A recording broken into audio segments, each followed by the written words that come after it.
వేరే పార్టీ పెడతామన్నది సబబు కాదు. అన్నదమ్ములతో తండ్రితో కలిసి అందరూ సమైక్యంగా ఉంటేనే ఏదైనా ముందుకెళ్ళగలుగుతాం. విడివిడిగా ఉంటే ఎవరో పైకి వెళ్ళలేరు. ఎంతోమంది పార్టీలు పెడతానని చెప్పి వెనకబడిపోయారు. అందుకోసం అందరూ కలిసికట్టుగా ఉంటే సమైక్యంగా ఉంటేనే ఏదైనా ముందుకెళ్తారు. గొడవలు అన్నది కొందరు సృష్టిస్తారు, కొందరు నిజం తెలియక కొందరు మాట్లాడతారు. ఏదో మైక్ చూడగానే కొందరు రెచ్చిపోయి కొందరు మాట్లాడతారు. అది తెలియదు, మనకైతే తెలియదు. గొడవలు అన్నది ఎక్కడా కనపడతలేదు. ఇది రాంగ్ ఇన్ఫర్మేషన్. బీజేపీ అది ఎట్టి పరిస్థితుల్లో బీజేపీ హస్తం లేదు అందులో. అందరూ పుకార్లు పుట్టిస్తున్నారు అంతవరకే తప్ప బీజేపీకి బీఆర్ఎస్కి ఏ సంబంధం లేదు. ఎవరి పార్టీ వాళ్ళదే. ఎవరి కాళ్ళే కృషి చేసుకోండి. ఎవరి పార్టీ కోసం వాళ్ళు పాటు పడుతున్నారు. ఎట్టి పరిస్థితిలో బాగోదు. అందరూ కలిసికట్టుగా ఉంటేనే ఏదైనా ముందుగా ఉంటుంది. ఎట్టి పరిస్థితుల్లో ఆదరించరు. అందరూ ఇప్పుడు చెట్టు ఎక్కడ ఏరు కానించి వస్తుంది కానీ చెట్టు కొమ్మలను చూసి ఎవరో ఓటేయరు.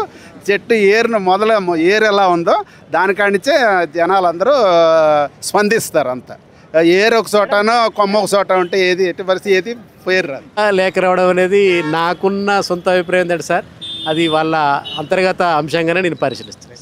ప్రజాస్వామ్య దేశంలో పార్టీలు పెట్టుకోవడం కోసం, సంఘాలు పెట్టుకోవడం ఎవరికైనా రాజ్యం కల్పించిన హక్కు ఉన్నది. ఎవరో పార్టీలు ఎవరో పెట్టుకోవచ్చు. అది అంతర్గత అంశాలు. మనం దాని మీద కామెంట్ చేయడం కూడా సరైనది కాదన్నదే. కవిత అది అంతర్గతంగా లెటర్ రాసినట్టుంది వాళ్ళ ఫాదర్కు చెప్పుకోవాలని. కాకపోతే అది ఆ చుట్టుపక్కల ఉన్న వాళ్ళు ఇంకా లీక్ చేసినట్టు. అది మామూలుగా ఇంతకుముందుకు ఇట్లా రాసిన అని మీడియాతో చెప్పింది కదా. ఇంకా చూడాలి ఇంకా అది లోపల ఎట్లుంటుంది. కవిత మాత్రం వేరే పార్టీలకైతే పోదు. తండ్రి లేదు, అంత తండ్రిని ఇచ్చిపెట్టి అంత ఏం పోదు. ఏదో అది బయట వార్తలు అంతే.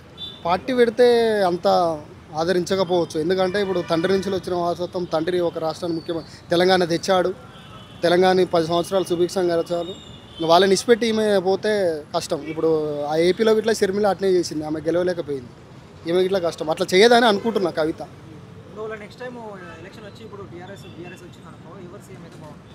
కేసీఆర్ అవుతాడు. లేదండి, కేసీఆర్ అయితేనే బాగుంటుంది. కేసీఆర్ అయితేనే 10 years మంచిగా పరిపాలించిండు. ఆయన అయితేనే రాష్ట్రం మళ్ళీ సెట్ అవుతుంది. ఇప్పుడు అంతా గందరగోళం వాతావరణ పరిస్థితి ఉన్నది. ఆయన వస్తేనే మళ్ళీ ఈ రియల్ ఎస్టేట్ అయినా అంత పుంజుకుంటుంది, అంతా ఒక సెట్ రేట్ అవుతుంది. ఈ రేవంత్ రెడ్డి దిగిపోయే వరకు ఈ రాష్ట్రం ఎట్లుంటుందో చూడాలి.